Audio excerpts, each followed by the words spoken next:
Hello guys, so ang atong buhaton karon natay mga palwa diri sa ato ang atubangan kani, palwa sa lubi. So mo na ato ang himuhong koral sa ato ang garden guys. Buhaton ninyo na inyohan ng ikat o ginagmay. Tapos inyong tungaon. Di ninyo tag-ason kay pila ra may garden. Na may kagagmay guys. Ano siya?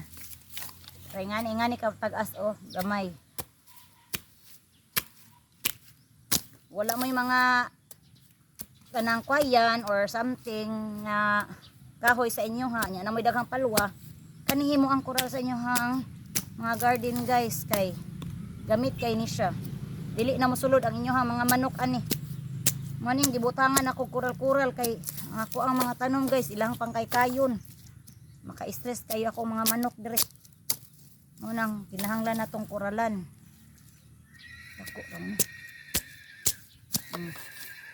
So mana ni siya ang porma guys. Ngani na Nagmatoy na. Mana siya inyo ikoral diri sa inyo hang garden. Naimakmak na niyo dira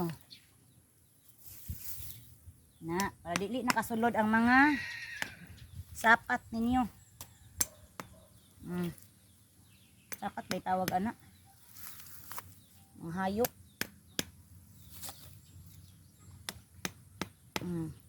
Ana ra na guys. Ana lang tirada diha.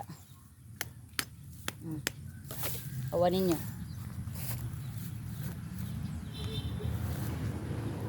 Kita videographer ang dapita guys. Guys ang muka.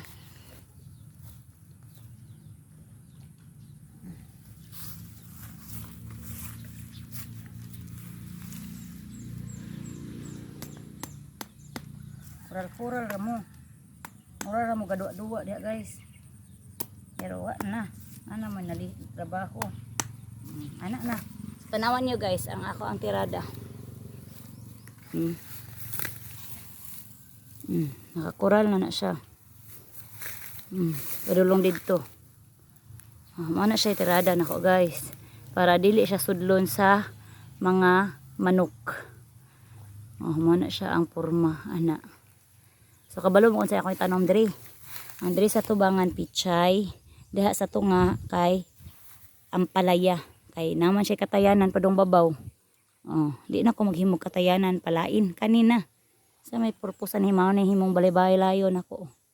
So mo na ni siya ang porma guys.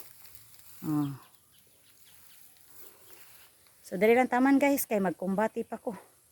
Ay wa pa ko nahuman. Bye. Daghang salamat sa pagtanaw.